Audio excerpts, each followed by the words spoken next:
So we are going to now work 7, 8, and 9 from the review guide. So 7 says you have a 71 kilogram person, so that's our mass.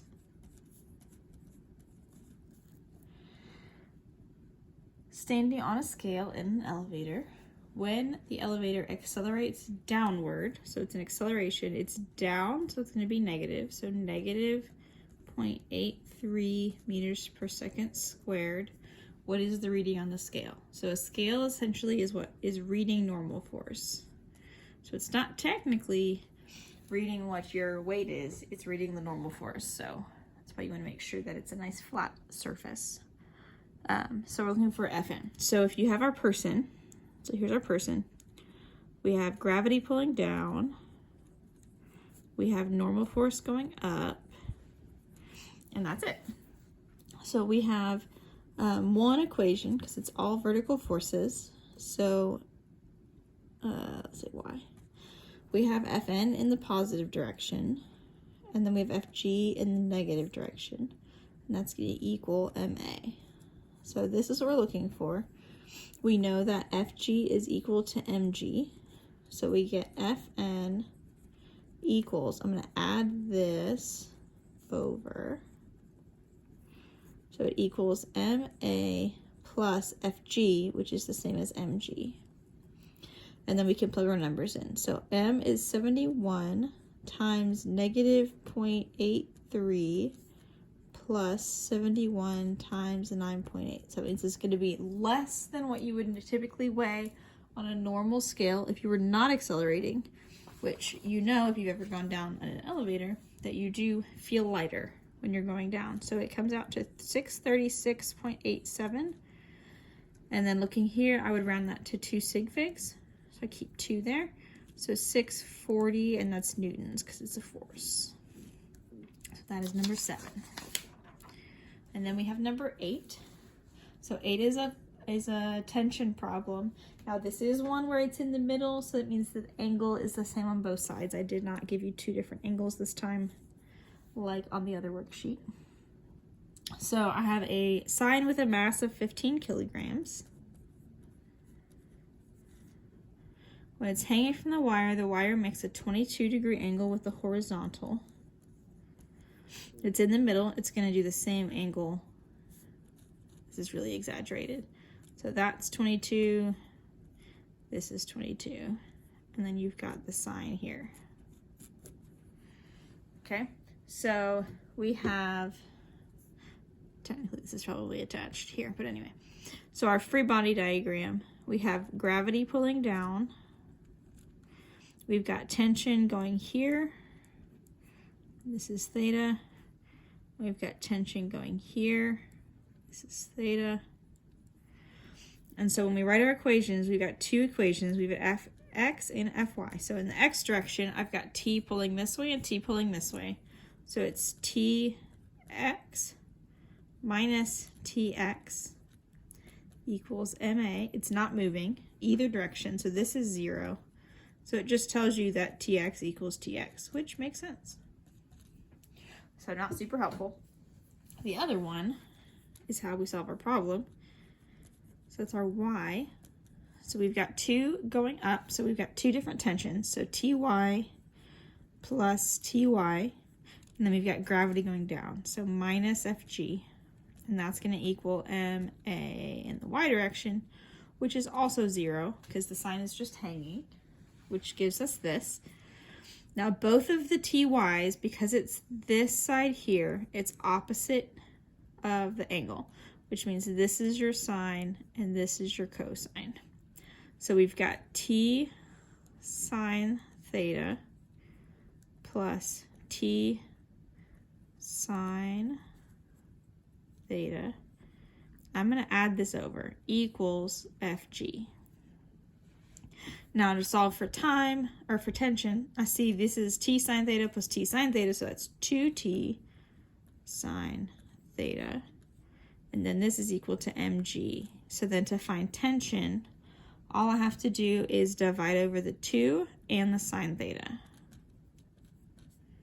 So divided by 2 sine theta.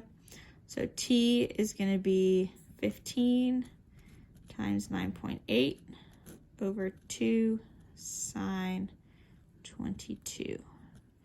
And that comes out to 196.206. So then sig figs, I round to 2 sig figs. So this is going to round the 9 up to a 10. So I need to write 200 in a way, excuse me, that it has 2 sig figs. So you could do that, or you can do 2.0 times 10 to the second, something like that. Excuse me. Oh, excuse me.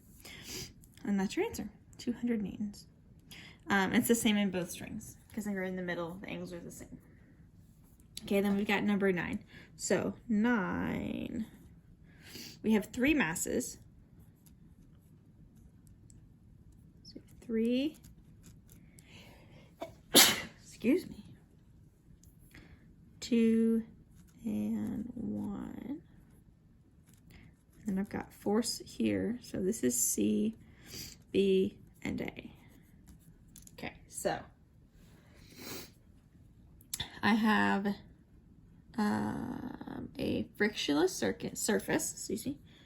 M3 is 3 kilograms.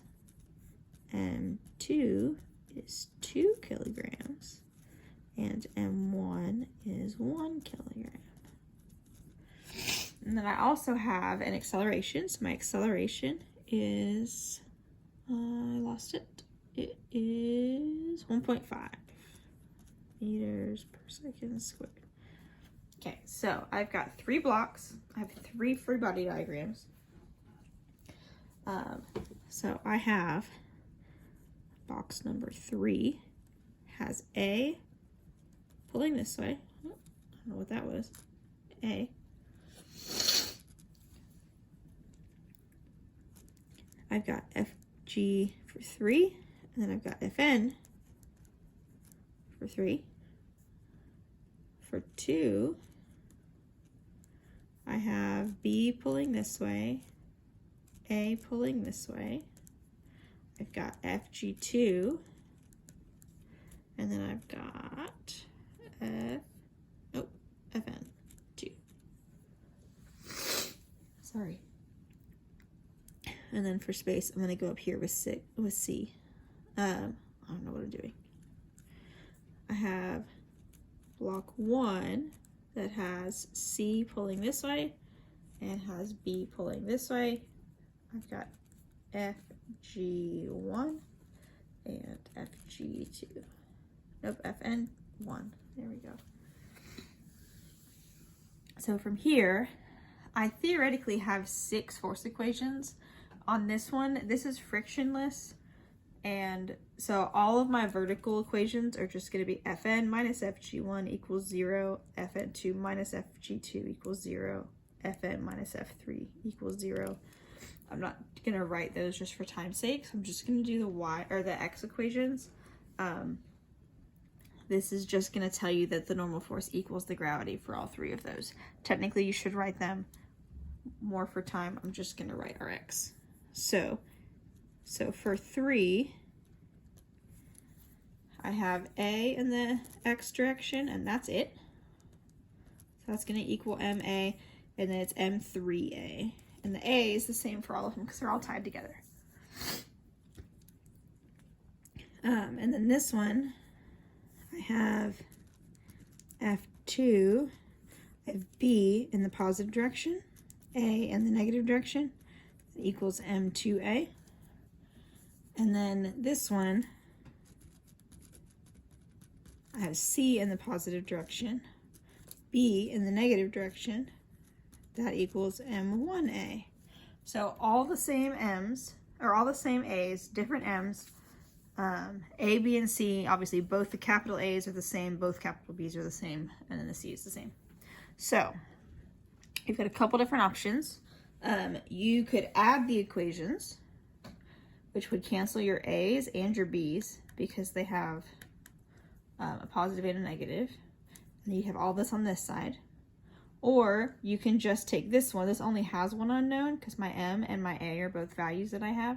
You can start here and solve for A and then plug it in, solve for B. So you can go either direction. Add them all, or you can just start with one of them and solve this one first. That's what I'm gonna do. I'm just gonna start here because it's a nice simple equation. A equals M3 little a. So M3 is 3 kilograms.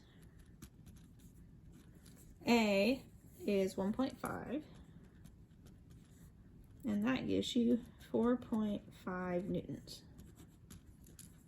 So that is your first piece. So now that A is a value, now I can go here.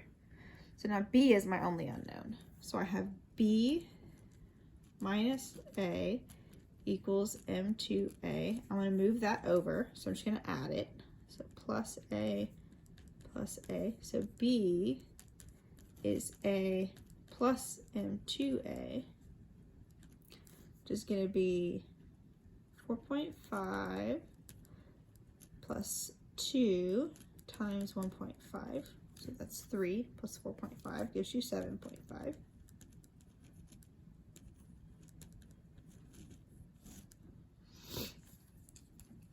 And then this one, again, now I have B as a value, so now I can use that one. I'm just gonna come down here. So I'm gonna add B over.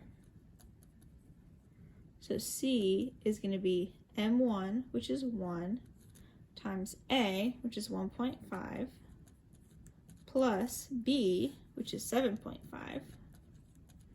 And that's gonna equal 9. And I want 9 to have 2 sig figs, so I'm gonna do 9.0.